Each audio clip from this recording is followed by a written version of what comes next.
Hello বন্ধুরা, খারকোল পাতা কে কে আপনারা চেনেন? বাটার একটা টিপস আমি আপনাদের সামনে আজকে দেখাবো। এই দেখুন, এখানে আমি খারকোল পাতা একটুখানি তুলে নিয়েছি। এবার এটাকে কেটে নেব। পাতাটা আমার কাটা হয়ে গেছে। এবার আমি কড়াইয়ের মধ্যে দেখুন একটু 2 কোয়া রসুন, একটু কালো জিরে আর একটু শুকনো 2-3টে শুকনো লঙ্কা আমি কড়াইতে দিয়ে দিয়েছি। আর পাতাটাকে দেখুন এরকম করে কেটে নিয়েছি, এবার কড়াইয়ের মধ্যে এগুলো দিয়ে একটু ভাজা ভাজা করে নিতে হবে তেল দিয়ে।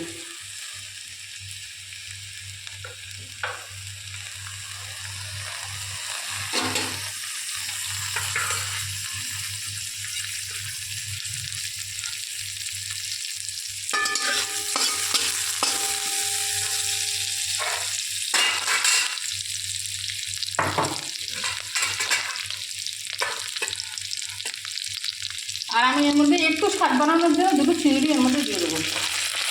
আপনারা নাও দিতে পারেন, শুধু এটা ভাজা খাওয়া যায়, বাটা খাওয়া যায়। আমি 2টো চিংড়ি এর মধ্যে দিয়ে দিলাম। চিংড়ি না থাকলে আপনারা নারকেল যদি কারো থাকে একটু নারকেলও দিয়ে দিতে পারেন এর মধ্যে।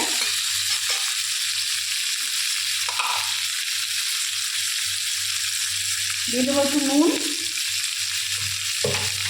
আর সামান্য একটু হলুদ।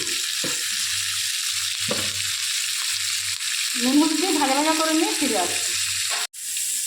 দেখুন একটু ভাজা ভাজা মতো হয়ে গেছে। এবার আমি পাতাগুলোকে এর মধ্যে দিয়ে দেবো।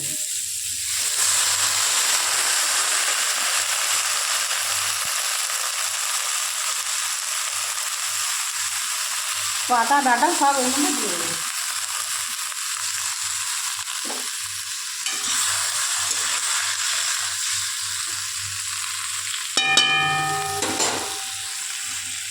এবার গ্যাসটাকে আস্তে করে আমি চাপা দিয়ে রেখে দেবো।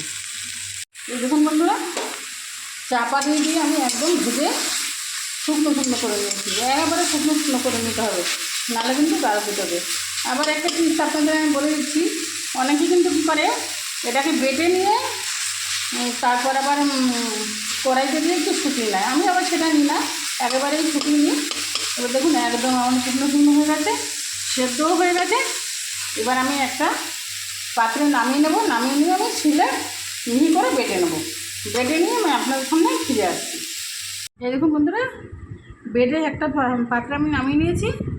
অসাধারণ টেস্ট একটা রেসিপি। ভিডিওটি যদি ভালো লাগে থাকে লাইক, কমেন্ট, শেয়ার, সাবস্ক্রাইব করতে ভুলবেন না। ধন্যবাদ।